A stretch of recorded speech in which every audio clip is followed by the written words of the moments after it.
Thank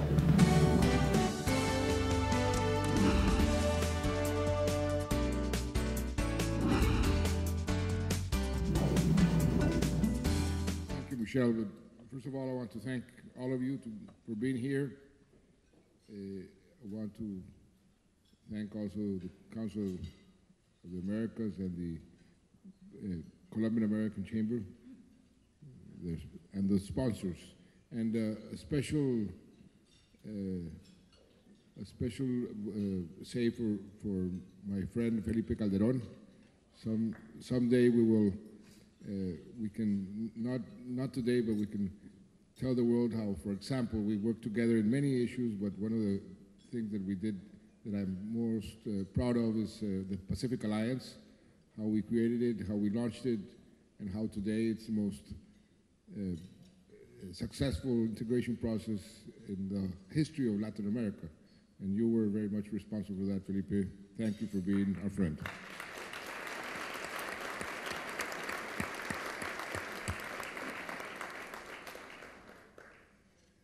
What can I tell this audience about the peace process? I can tell them with no doubt whatsoever that it's the best thing that happened to Colombia in many, many years, that the effects of this peace process, when and if, and I'm sure that we will finish it, will be very, very positive in every respect. I see many investors in Colombia. I see many people who know Colombia, others who are interested in Colombia. And what I can tell them is there is not one dot, not one comma in what we have negotiated that will affect you negatively. Everything is positive, and I will tell you why. This war has been a tremendous cost. It has represented a tremendous cost for Colombia. It's a war that has gone on for more than 50 years. It's like when you try to drive around in your car with your handbrake on. It's been a cost in every respect. The economic cost, the social cost, the political cost, the cost in terms of international prestige, the cost in human lives and in victims. And to be able to do away with this tremendous obstacle, with this break, to simply unleash the potential that Colombia has, well, you can imagine what this represents. If we have already achieved what we have achieved so far, we are leaders in economic performance, in social inclusion, reduction of poverty, reduction of extreme poverty, in the creation of employment. In all these respects, we are now leaders in the region. Can you imagine what we could do without this break, without this cost of the war? And when you analyze, and I encourage you to do that, to analyze the word by word what we have negotiated, you will find that there is nothing that will affect negatively our economic performance, foreign investors or national investors, businessmen, even in the agricultural side, which is the only issue of public policy that we negotiated with the FARC. What we negotiated was simply what we have to do anyway, with or without FARC.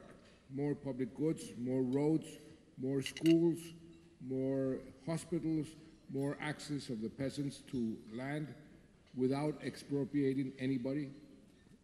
Any Colombian that is cultivating his land legally will only benefit because the rural areas are going to receive more investment. So nothing that we have negotiated will affect us and affect the business community or the investor community negatively. The impact on economic growth is going to be very positive. There have been many calculations. I would say on average, and I'm using a conservative estimate, the growth of the country could increase around 1.5% forever. This is a very significant figure. If we grew last year 4.7%, and our objective is to grow between 4.5% and 5%, that's the sort of growth path. If you add to that 1.5%, will we be a country that will grow at 6.5% for the future? And this will have a tremendous impact in the whole economic performance and social performance. Now, what do the critics say? And this is important for you to understand it. The critics have been changing their focus of attack. First, they were criticizing that we were going to negotiate peace with impunity. We have said since the very beginning there will be no impunity. We have obligations, international obligations. We are part of the Treaty of Rome. These have some standards and that we have to comply with. And we have our own constitution that forbids any government to decree amnesty for war crimes, for crimes against humanity. So there will be no impunity. Well, they insisted, no, we are negotiating. The result, you have it there. There's no impunity. We are adjusting, or the agreement, it goes beyond the international standards in terms of what the international standards require. It goes beyond our own constitution, and so we are going to have justice for the most responsible, which was exactly what we said we're going to do since the very beginning. Then they focused their criticism on that we are going to reduce and disappear the armed forces, the police.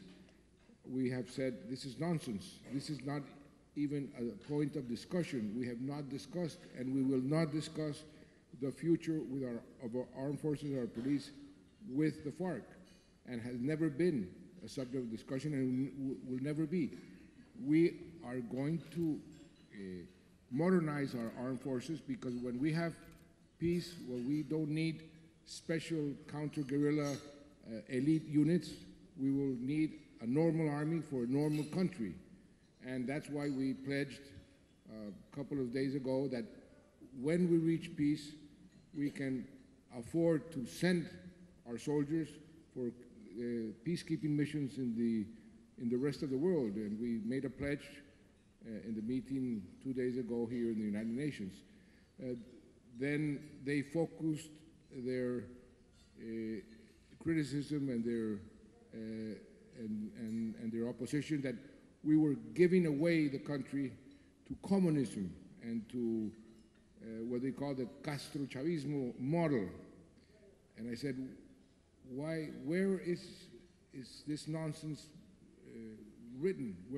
Why do you say this? So slowly they have been losing their ground, because the arguments against the peace process have been disappearing, because reality has showed them that there is no real opposition. The latest opposition is that we are allowing the responsibles of crimes against humanity to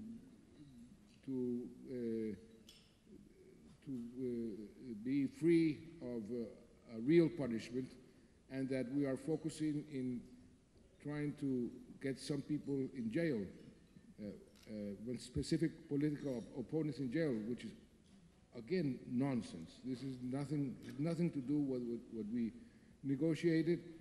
The agreements are there. They are written. Everybody can study them. Everybody can analyze them, and you will see that it's a very good agreement, that, again, it performs with the international standards. And I'll tell you some inside information.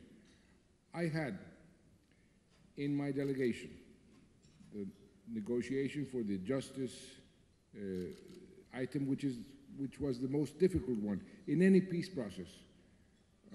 When do you draw the line between peace and justice? Where do you draw it? Is the most difficult question. The place where we drew the line today performs with international standards, and I put a professor, an American professor, a professor of the University of Notre Dame, very well respected by the international community, very well respected by the human rights organizations, to be part of the Colombian delegation. And I said to him, his name is Doug Castle, I said, Professor Castle, you're going to be my guarantor that everything that we negotiate will have the acceptance of the international community. And he played that role. And every item that we were agreeing, said, no, this is acceptable, this is acceptable.